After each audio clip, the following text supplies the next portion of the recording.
Welcome to episode 135 of the Sports Geek podcast. On this week's episode, I chat Nitro Athletics and Usain Bolt with Olympian John Steffensen. Welcome to the Sports Geek podcast, the podcast built for sports digital and sports business professionals. And now, here's your host, who's checking the podcast download stats right now, Sean Callanan. Thanks, DJ Joel. Very happy with the podcast download stats. Had a nice big bump to kick off 2017, just passing 175,000 downloads. So if you're one of the people, which you are because you're listening to this, who have downloaded the podcast, a big thank you. A bit of a recap from last year's, the 3 top episodes from 2016, my chat with Nick Trilson covering the Western Bulldogs championship run or premiership success, as we would say in Australia.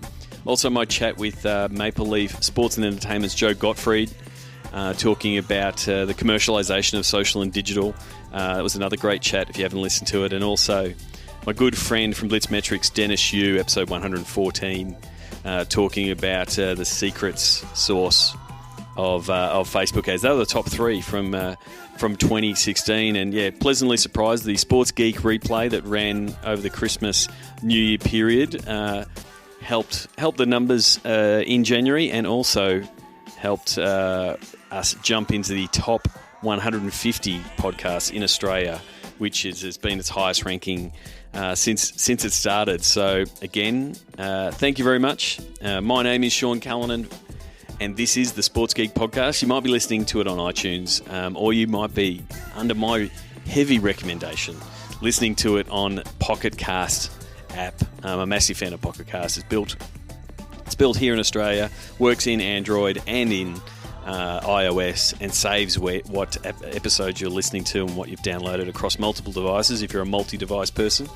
I strongly suggest you check out Pocket Casts. This week's guest is Olympian John Steffensen, and one of the brainchild and the guys behind Nitro Athletics. To give you a little bit of background before I jump into the conversation with John, because it is he brings the energy. He's an absolute colourful character, and was a terrific interview. But Nitro Athletics is athletics' answer to what is the shortening form of sport. Over here in Australia, we've had cricket, which has multiple forms of the game: the 5-day Test match, the 1-day cricket match, to then having 2020. We've had Anthony Evard on the show talking about the Big Bash League, and again, it's a short, sharp version of the game that's built for TV, and it's really about entertainment. And we've seen the shortening of a lot of different sports to sort of follow that model, whether it be Rugby 7, Auckland Nines in Rugby Union and Rugby League respectively. And so this is Nitro's shot at that title, to produce a team-based sport that's points-based, that's built for TV, that'll get people involved, that's really about the entertainment. And the exciting thing is they've got an athlete named Usain Bolt involved, and he will be coming down, and he will have a team. So it's very exciting to have them down here in Australia in February. And so the first round will be the 4th of Feb, 9th of Feb, and the 11th of Feb. And so with teams from around the world and some real up-and-coming athletes. But I'm not the best person to talk about it. The best person to talk about it is my next guest, John Steffensen.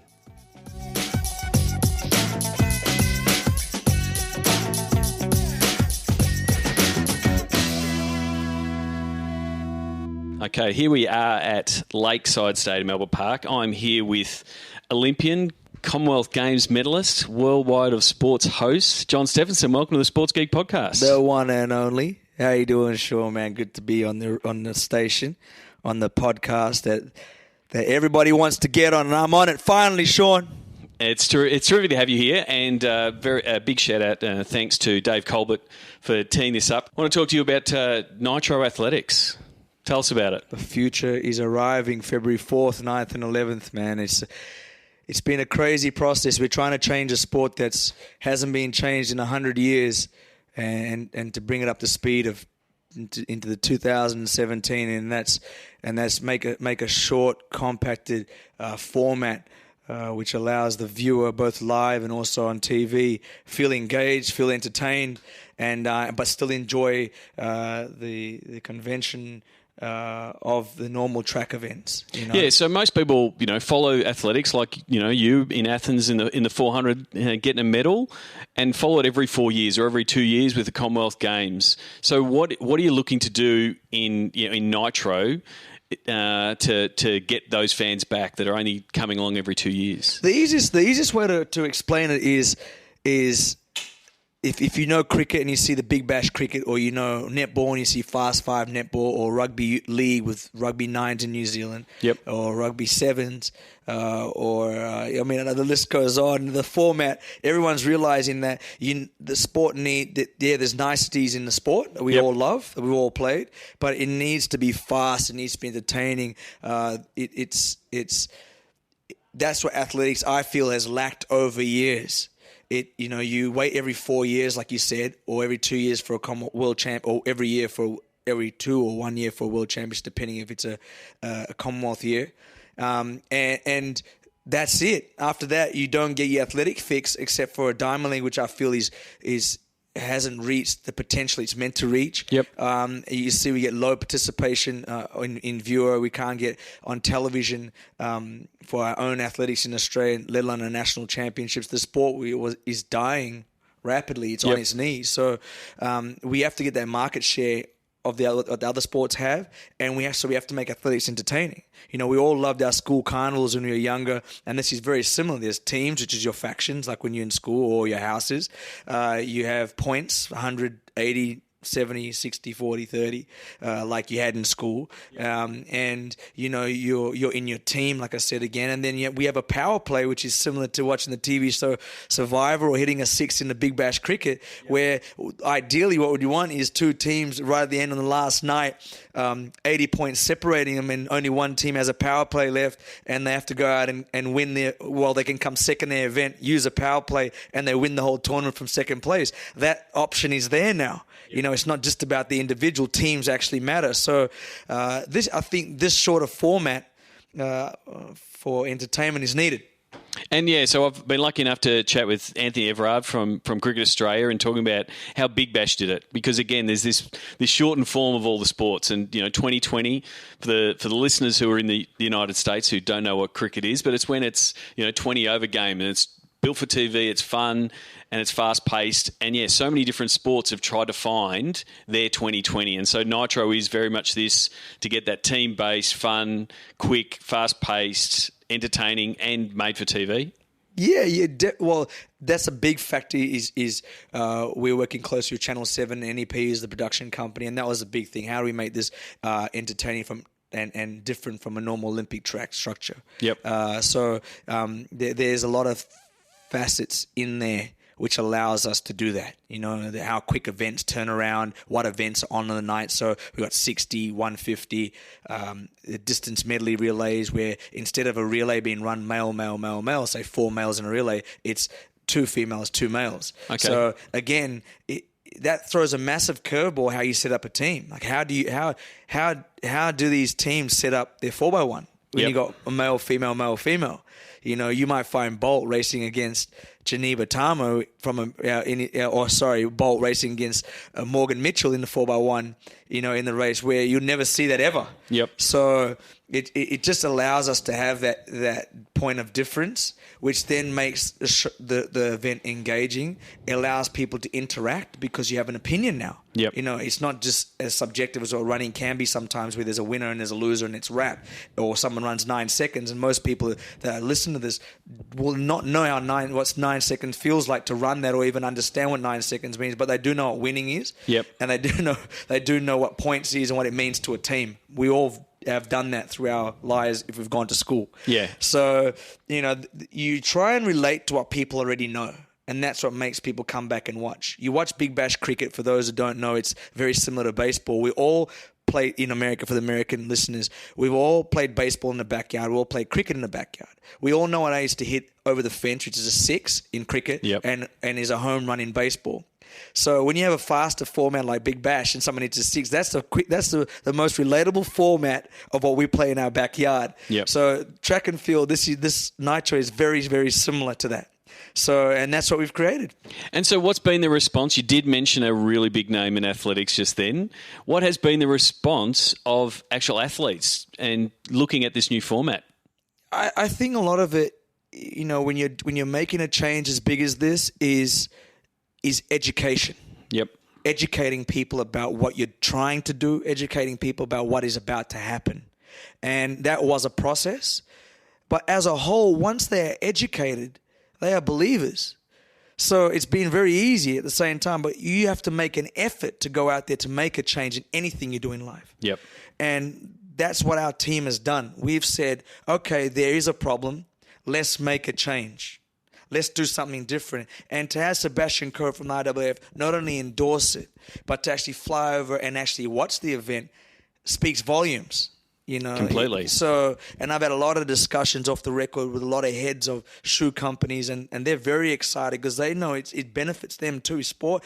Look, running is a foundation of most sports. I mean, unless you play darts, but even there, they run back and forth to the bar. So so you need to. I shouldn't say that because I rate darts a lot, and I've actually commentated on a darts game, and it was one of the best times of my life. So but at the same time, running is there. People can do it. We need to make that accessible and relatable again. You know, and everyone goes for a park run. Everyone says, okay, I'm going to get fit for football. First thing to do is go to the park and do some sprints or go for a long run. So it's there. It's there. We just got to give them something. We got to give them something tangible. They can say, let's go and watch the track. And do you think it's going to have the tangible benefit that one of the reasons Big Bash was built was to reconnect kids with the sport? Yeah. Both boys and girls. Definitely. And because you've got men and women running, doing all the different events, do you think that's going to have that flow-on effect, to the little laths? I've still got my Peters Pal Award that I won back in 1981 doing little laths. Do you think that's going to have that flow-on effect as kids see it on the telly and then go, I'm going to go out and start running? When we started this, that was always in the forefront of my mind is, track and field, and I lived in America for 11 years out of Los Angeles, and I had the benefit of training out of UCLA, and you'd see a variety of kids come down to Drake Stadium or Jackie Joyner. I think it's Jackie Joyner Kersey Stadium. Yep. Correct me if I'm wrong, but we'll check it. The internet will know. Yeah, the internet will know and be like, this guy he never trained there. So and I obviously live in Australia and involved heavily in sport in Australia, and kids from 14 to 18 want to become something. You're going through adolescence, you want to be something. Yep. And famous Gatorade commercial, I want to be like Mike, was there, and they did a great job in that because, we all wanted to be like Mike at one point in the stage. And you've also got those Bo Nose, Bo Jackson's videos. Jackson, what a legend in the game. So, the big problem is for athletics, the dream that a kid has is Olympic Games, and it's such a hard thing to achieve to become an Olympian. It's even harder to win an Olympic medal. Yep. You need the gap filler. Yep. It's in between there. And you need a carrot. In America, a lot of the time is getting a college degree. You do high school sports, you perform well, you use high school sports for the scholarship. For the scholarship, for low socioeconomic cultures and areas. They use that to get a good college degree and then move forward. In Australia, we don't have that. We go straight out of high school into university. Then there's no real sports structure except if you make a team for AFL, NRL, cricket. You make a state team, you move on.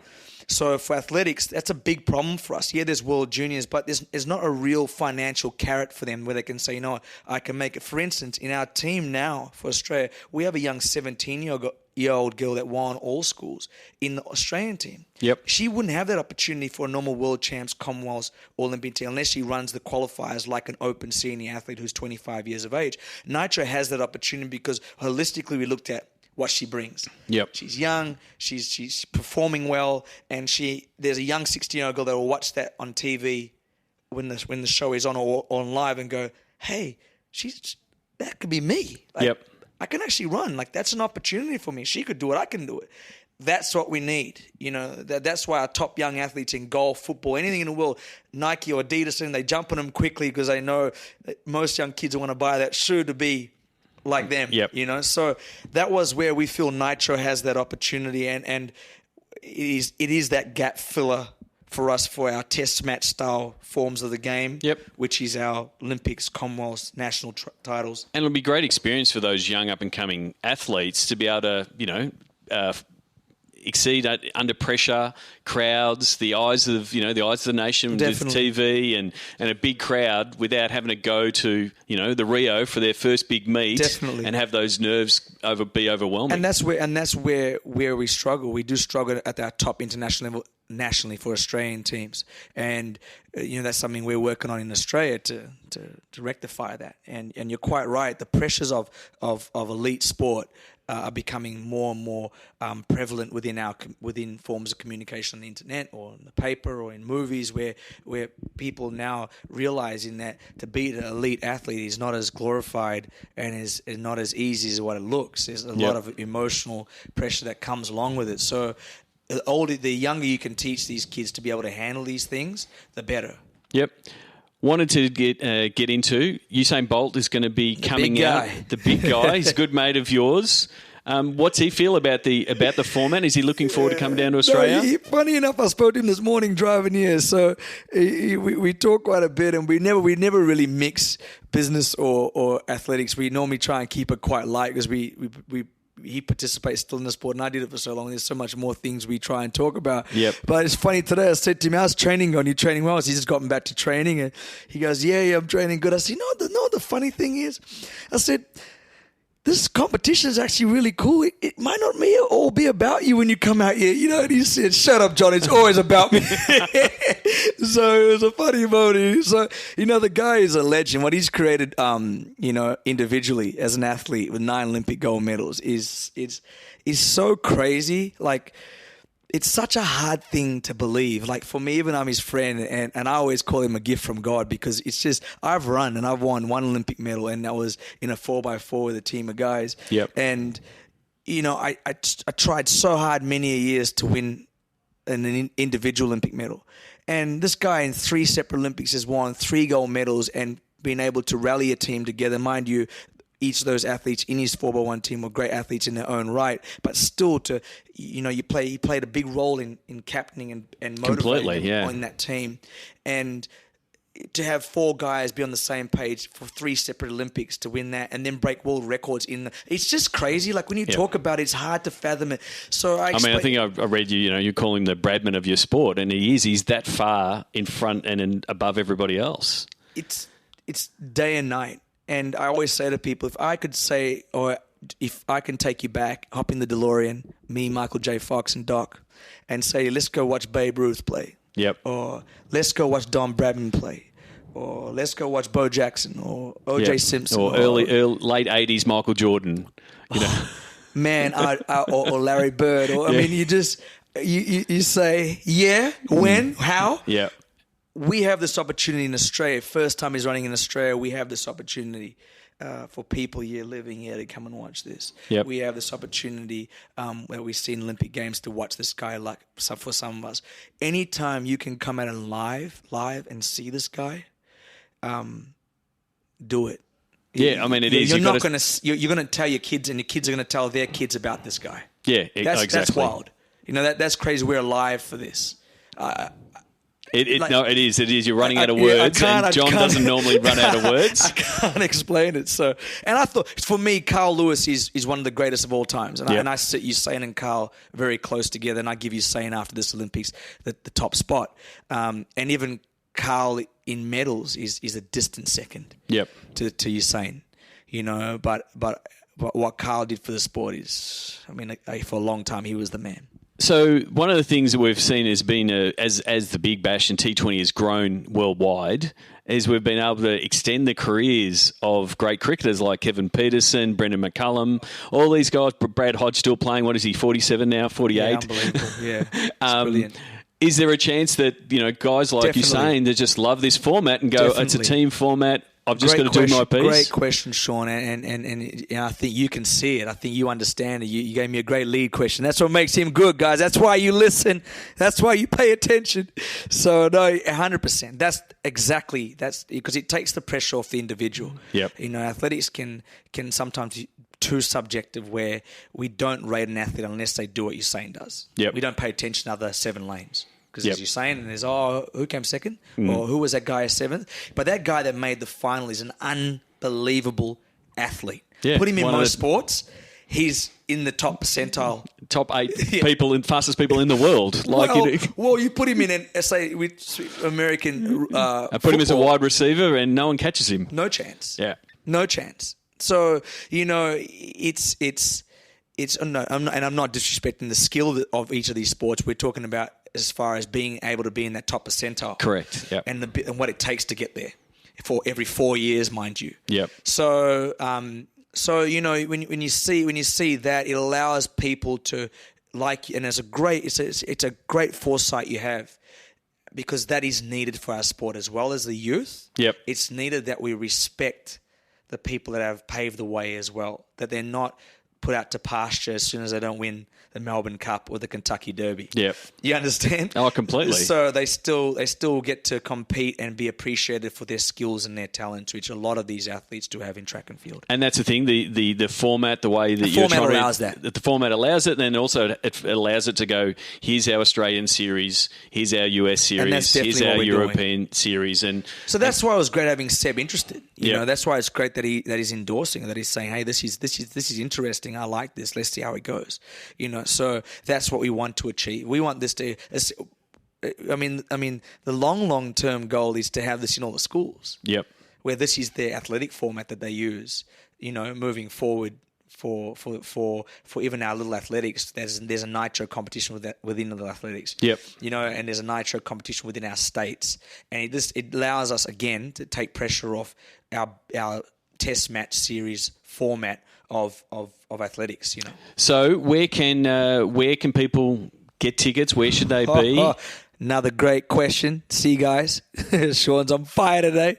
So, no, you can go to Ticketmaster to get your tickets. They're reasonably priced from $20 up to $85 for a grandstand seat. You got to be very, very quick, because we're all pretty much almost sold out on our last night, half sold out on our first night, and the same for our Thursday night. So by the time this is published, this could be sold out. So I'll send out some tweets. So February 4th, 9th, and 11th, and at Lakeside Stadium in Melbourne, Victoria. So and if you can't make it, it'll be on Channel 7. Channel 7 live around Australia, except for Melbourne, where it'll be on a delayed telecast after women's football, which is exciting. And as we speak, we're finding out on our international broadcast where it'll be televised around the world, which is really exciting. So we're just trying to tick all boxes. We know there's a lot of loyal track fans out there. There's a lot of people that love track but just don't have the track and field, hasn't given them the access to love track again. So we're trying to provide that, and God has extremely blessed us to be in this position now where we are at, and we're just hoping to continue this path and to change the game, man.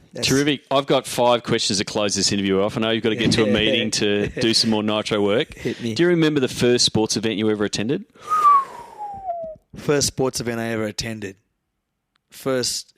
Can I tell you the first sports event I attended that changed my life? That's even a better one. Okay, first sports event that I attended that changed my life would be I did boxing from when I was 11 till I was 19. I only started running when I was 20, 21. Yep. And the Sydney Olympics was on in Sydney, and my father bought tickets to all the boxing quarterfinals, semifinals, and finals. Yep. And I went, and on one of the nights, Danny Green fought Alexander Lebziak from Russia, who was one of the best. If you look him up, he's one of the best amateur boxers that existed in that weight class.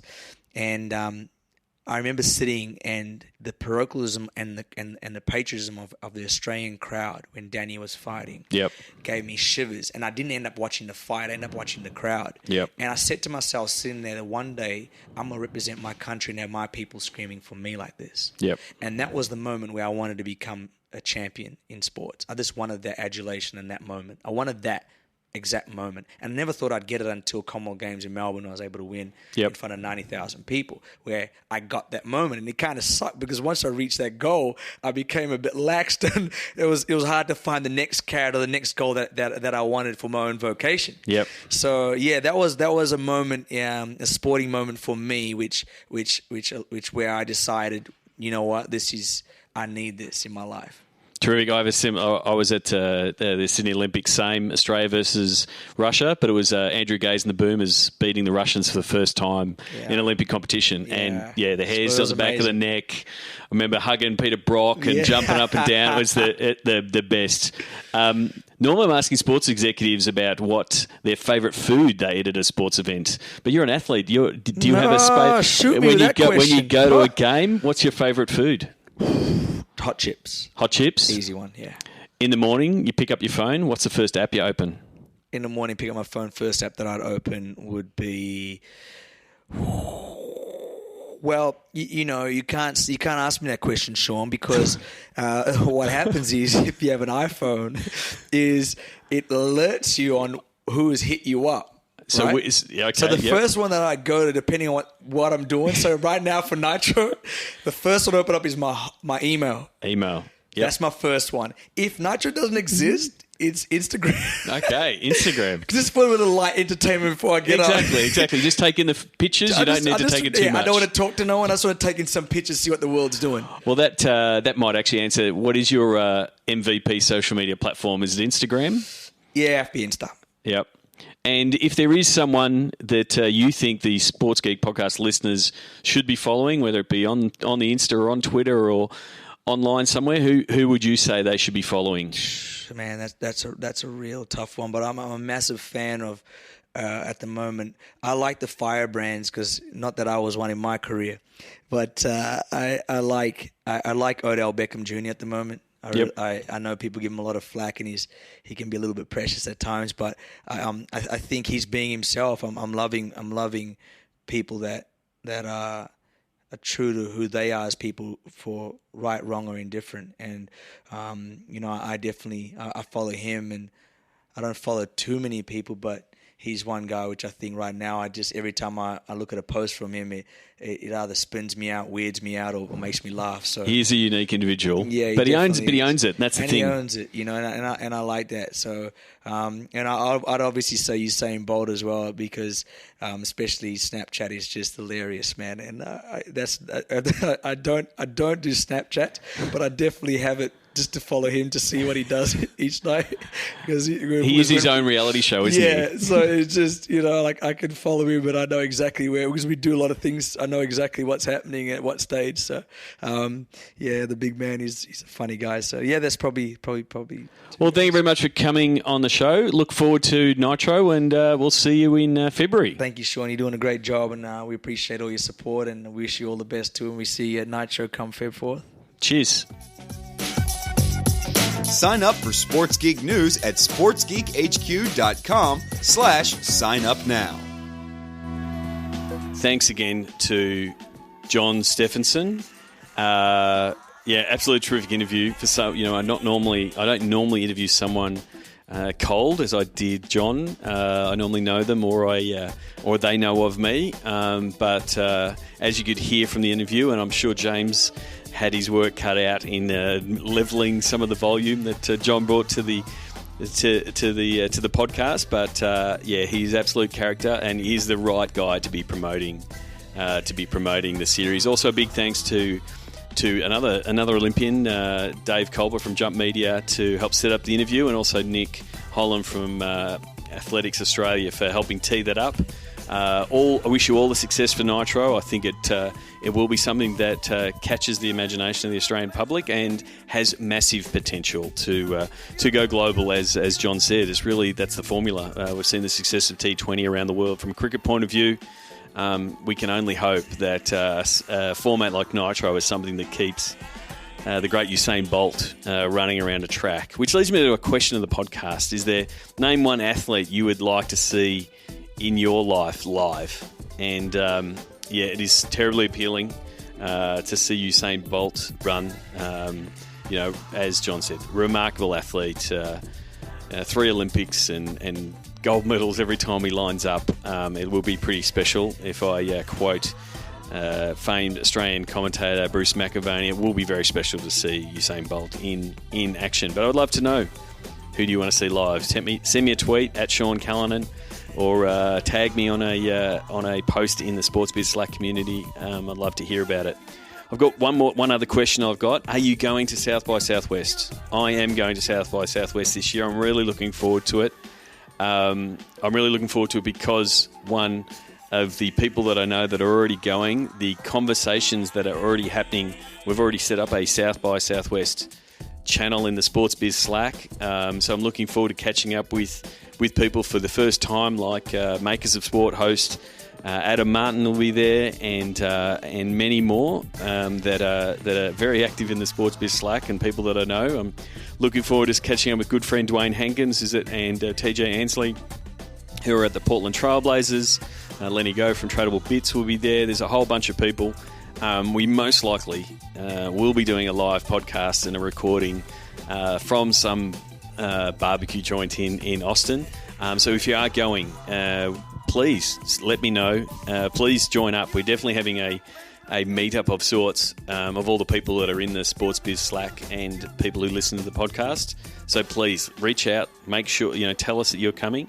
I would love to meet you all. I will bring swag to hand out. There will not be a lack of Sports Geek stickers and T-shirts. I will bring them along, but love to meet you all. So if you're going to South by Southwest in the sports sector, there's some people that I know. Rich Clark, another former guest, he'll be speaking. He'll be there, and a few others. So please let me know. Love to catch up. Until next episode, my name is Sean Callanan, and you've been listening to the Sports Geek Podcast. Like the Sports Geek Podcast? Find us on Facebook.com/SportsGeek. Check out which teams work with Sports Geek at SportsGeekHQ.com/clients. Please leave a review on iTunes. Go to SportsGeekHQ.com/iTunes. Thanks for listening to the Sports Geek Podcast.